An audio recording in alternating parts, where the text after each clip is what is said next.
সবাই কেমন আছেন? আশা করি ভালো আছেন। আজকে যে কথা বলতে আসছি ফেসবুকে, যে গতকালকে যে এশিয়া কাপ খেলা নিয়ে আজকে কিছু কথা বলতে আসছি। তো দেখেন, আমি অনেকদিন যাবত আমি খেলা দেখি না। প্রায় 2014 সাল থেকে আমি কোনো ক্রিকেট খেলা আমি দেখি না।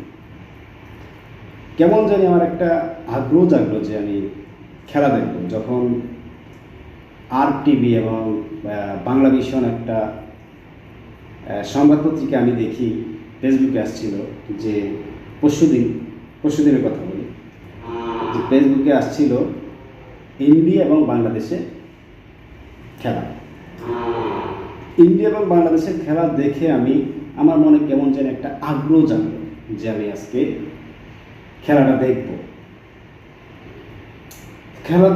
তো খেলা দেখতেছি 8:30 থেকে শুরু হবে খেলাটা। তো সেই ক্ষেত্রে আমি কাজ শেষ করে আমরা চলে আসতাম। আসার পরে 8:30 পর্যন্ত অপেক্ষা করার পরে তো ওই খেলাটা আমি দেখলাম। আসলে অনেক আগ্রহ জাগলো, কিন্তু অনেক দিন যাবত আমি খেলা দেখি না। সেই ক্ষেত্রে অনেক আগ্রহ জাগলো যে আমি খেলাটা দেখব। তো খেলাটা দেখলাম, দেখার পরে আসলে যে ইন্ডিয়ার সাথে যে খেলাটা, ওটা তেমন একটা আমার খারাপ লাগে না। যেমন ইন্ডিয়া একটা বড় দেশ, একটা ইন্ডিয়ার সাথে খেলা খেলতেছে, হ্যাঁ, বাংলাদেশে একটা খেলা খেলতেছে, তো ওটাতে আমার তেমন একটা ফিলিংস লাগে না যে হার হার হার জিত, মানে এটা কল্পনা করি নেই যে হারে গেছে সমস্যা নেই, আবার তো খেলবে, পাকিস্তানের সাথে আবার খেলবে, ইন্ডিয়ার সাথে হারছে সমস্যা নেই, সেমিফাইনাল তো পাকিস্তানের সাথে খেলতেছে। তো খেলা খেলতেছে যখন দেখেন, খেয়াল করবেন, আমি পুরা দিন ধরুন 40 ডিগ্রি রোদের ভিতরে কাজ করছি। 40 ডিগ্রি রোদের ভিতরে কাজ করে আসছি, তো কাজ শেষ করে বাসায় ফিরছি। হ্যাঁ, জানি যে গতকালকে পাকিস্তান এবং বাংলাদেশের সেমিফাইনাল খেলা আছে। তো এই 40 ডিগ্রি রোদের ভিতরে কাজ করেও কিন্তু খেলা দেখার জন্য আগ্রহ রাখছি যে না, খেলাটা দেখব।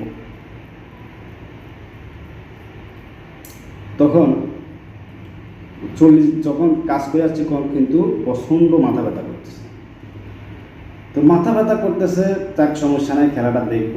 দেখার পরে তো আসার পরে আমি প্রায় সন্ধ্যা 7টা থেকে আমি বসে আছি যে খেলা দেখব। 8:30 থেকে তো খেলা, সন্ধ্যা 7টা থেকে আমরা প্রস্তুত নিচ্ছি যে খেলা দেখব। আমি বিশ্বাস করবেন না, আমি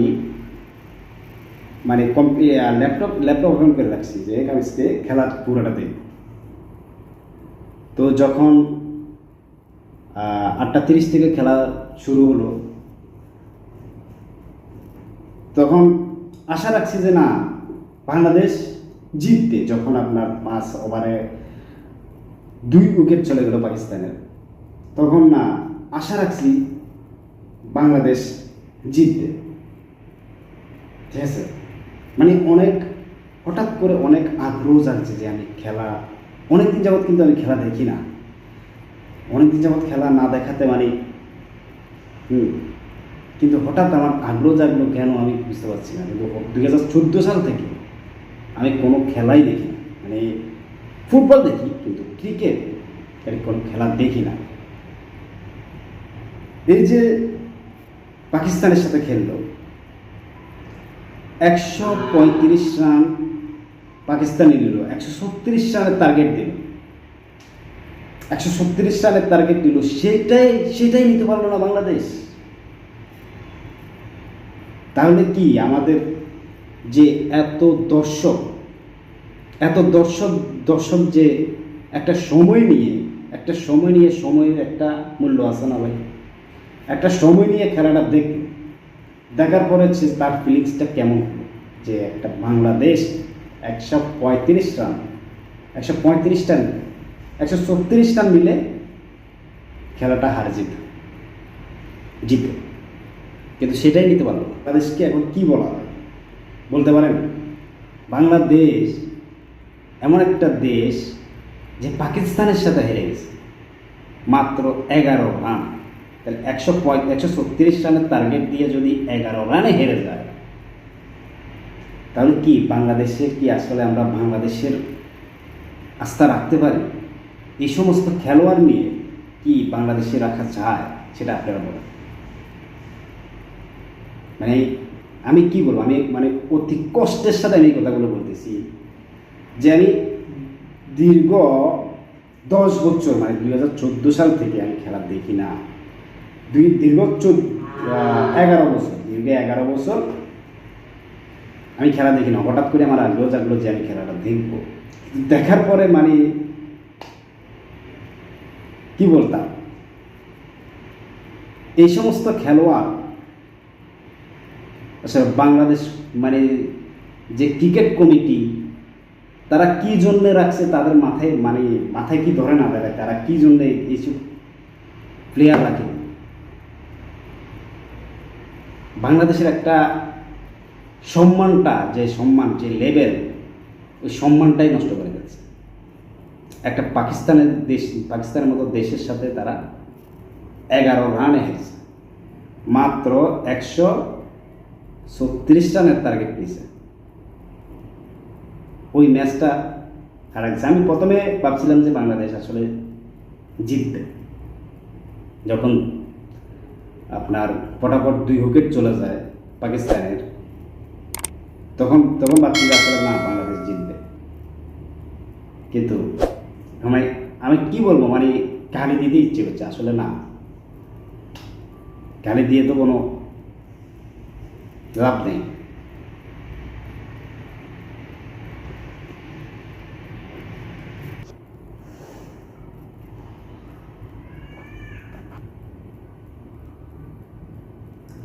এখন সিদ্ধান্ত কি জানেন, যে 10টা বছর আমি খেলা দেখি নাই, কোনো সমস্যাই হয়নি।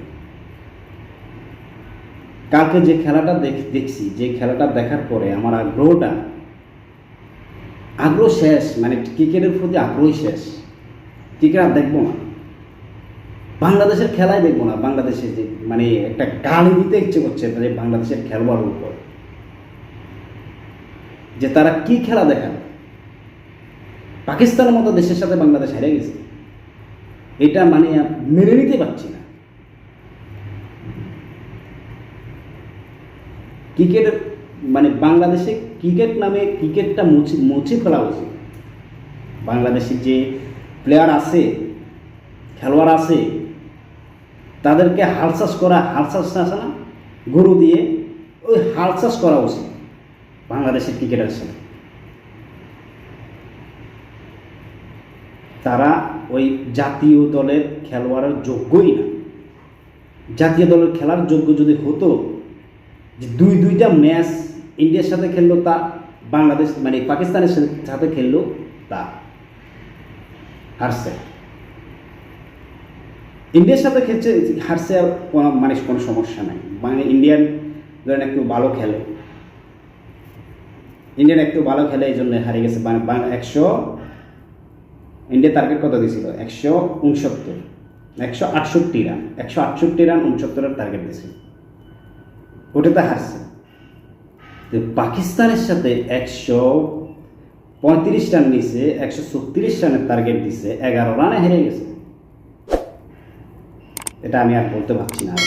এখন আপনারাই বলুন, ভিডিওটা বেশি শেয়ার করে দেবেন, যাতে করে জাতীয় দলের ক্রিকেটের কমিটির কাছে পৌঁছায় যে এই সমস্ত খেলোয়াড় বাংলাদেশের আমাদের প্রয়োজন নাই। বাংলাদেশের মানুষ চায় না এই সমস্ত খেলোয়াড়।